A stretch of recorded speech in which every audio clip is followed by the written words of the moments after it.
खुशी वहीं पर है जहाँ मन प्रसन्न हो। एक बुढ़िया थी जिसके एक पुत्र था। दोनों ही निर्धन थे और बहुत ही कठिनाई में जीवन व्यतीत कर रहे थे। एक दिन बुढ़िया के पुत्र ने अपनी माता से कहा कि यहाँ पर तो मेरे लिए कोई काम नहीं, आप मुझे अनुमति दीजिए ताकि मैं किसी दूसरे नगर जाऊं। हो सकता है कि वहाँ पर मुझे कोई काम मिल जाए और मैं पैसा कमाकर वापस आऊं। बूढ़ी माँ ने अपने बेटे को एक सिक्का दिया और थोड़ी सी रोटी भी यात्रा मार्ग के लिए दे दी। इसके बाद उसने अपने पुत्र को विदा किया। बुढ़िया का बेटा चलते चलते एक बाजार पहुंचा। वहाँ पर उसने एक बूढ़े भिखारी को देखा। वह चिल्ला चिल्ला कर कह रहा था कि है कोई जो मेरे जीवन के अनुभव को एक सिक्के में खरीदे। कोई भी उस बूढ़े भिखारी की बात नहीं सुन रहा था। इसी बीच उस युवक ने सोचा कि मेरे पास एक सिक्के के अतिरिक्त कुछ भी नहीं है, क्यों न यह सिक्का मैं इस बूढ़े को दे दूं। उसने यह सोचते हुए कि आजीविका का प्रबंध करने वाला तो ईश्वर है, वह सिक्का बूढ़े को दे दिया। सिक्का देते समय युवक ने उस बूढ़े से कहा कि अब तुम मुझको अपने जीवन का अनुभव बताओ। बूढ़े ने कहा कि कोई भी अपनी वर्तमान स्थिति से संतुष्ट नहीं है। वह सोचता है कि इस स्थान से किसी दूसरे स्थान पर जाऊं ताकि मेरी स्थिति बेहतर हो जाए। बूढ़े ने कहा ने कि मेरे हिसाब से तो वह स्थान उचित है जहां पर मन को शांति मिले। प्रसन्नता महत्वपूर्ण है, न कि स्थान। बूढ़े की बात सुनने के पश्चात युवा आगे बढ़ गया और चलते चलते एक जंगल में पहुंचा। वहां पर उसने देखा कि बहुत से लोग एक कुएं के किनारे जमा हैं। उसने उन लोगों से पूछा कि क्या हुआ। लोगों ने कहा कि इस आशा के साथ हमारा कारवां यहाँ पर आया था कि इस कुएं से पानी निकाल कर पिएगा। अब हम स्वयं प्यासे हैं और हमारे पशु भी प्यासे हैं। हमने कुएं से पानी निकालने के लिए कई बार रस्सी में बाल्टी बांधकर कुएं में डाली और हर बार रस्सी टूट गई और बाल्टी कुएं में गिर गई। अंत में हमने एक व्यक्ति को कुएं में भेजा ताकि वह हमारी बाल्टियों को वापस ले आए, किंतु वह भी वापस नहीं आया। पता नहीं कुएं में क्या है। युवक जो अपने घर से काम के लिए ही निकला था, उसने यह सोचा कि इन लोगों को अपनी योग्यता और क्षमता को प्रदर्शित करने का यह बहुत अच्छा अवसर है। हो सकता है कि कारवां के लोग इसे देखकर मुझे कोई काम सौंप दें। उसने कारवां वालों को संबोधित करते हुए कहा कि यदि आप अनुमति दें तो मैं कुएं में जाकर देखूं कि वहां पर क्या है। कारवां वालों ने उसे तुरंत ही कुएं में जाने की अनुमति दे दी, क्योंकि वे स्वयं इस कार्य से डर रहे थे। उन्होंने युवक की कमर में रस्सी बांधी और उसे कुएं में भेज दिया। वह दीवार के सहारे धीरे धीरे कुएं में उतर रहा था। जैसे ही वह पानी के निकट पहुंचकर बाल्टियों को ढूंढने का प्रयास कर रहा था, एकदम से उसने एक बहुत बड़े काले देव को देखा। देव ने उससे कहा कि तुम यहाँ पर क्या कर रहे हो। देव को देखकर नौजवान डर गया।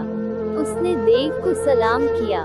इस पर देव हंसा और बोला, सलाम सुरक्षा लाता है। तुम मुझको एक सज्जन युवक लग रहे हो। मैं तुमसे एक प्रश्न करना चाहता हूँ। यदि तुमने मेरे प्रश्न का सही उत्तर दे दिया तो मैं तुम्हें यह अनुमति दूंगा कि कुएं से पानी लेकर सुरक्षित वापस चले जाओ। यदि तुमने मेरी बात का सही उत्तर नहीं दिया तो मैं तुमको भी उन्हीं लोगों की भांति यहाँ पर बंदी बनाऊंगा जो तुमसे पहले यहाँ पर आए थे। ऐसे में युवक ने सोचा कि तुम्हें क्या परेशानी थी जो यहाँ पर आए, लेकिन अब इन बातों से कोई लाभ नहीं था। अब मुझको ईश्वर पर भरोसा करते हुए देखना यह है कि इस काले देव ने क्या सोच रखा है। यह सोचते हुए उसने देव से कहा कि ठीक है, मुझको तुम्हारी बात स्वीकार है। तुम अपना प्रश्न पूछो। देव ने युवा से कहा कि यह बताओ कि खुशी कहाँ है। देव का प्रश्न सुनकर युवा ने कहा कि मालूम है कि खुशी तो धरती पर ही है। फिर उसने सोचा कि यदि मैं उसको यही उत्तर दूंगा तो हो सकता है कि उसे बुरा लगे, क्योंकि उसका घर तो अंधेरे कुएं में है।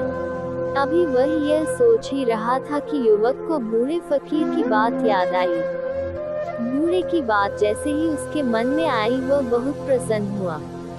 इसके बाद उसने देव से कहा कि जानते हो खुशी कहाँ है?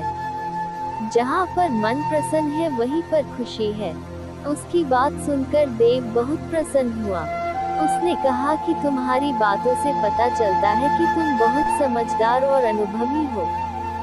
तुमसे पहले जिससे मैंने यह प्रश्न किया था उसने मुझसे कहा था कि धरती पर पाए जाने वाले बाग खुशी का स्थल है, जबकि मुझको तो यही स्थान अच्छा लगता है और मैं इसे ही पसंद करता हूँ। देव ने कहा कि जाओ बाल्टियों को ले जाओ, मैं तुमको 3 अनार दूंगा।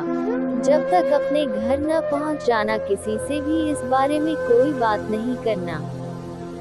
युवक ने देव का आभार व्यक्त किया, बाल्टियों को पानी से निकालकर एकत्रित किया और उनको पानी से भरकर वापस ऊपर भेज दिया। उसके बाद वह भी कुएं से सुरक्षित वापस निकल आया। बाहर आने के बाद उसने देव की कहानी कारवां वालों को सुनाई, किंतु अनार के बारे में उसने उनसे कुछ भी नहीं कहा।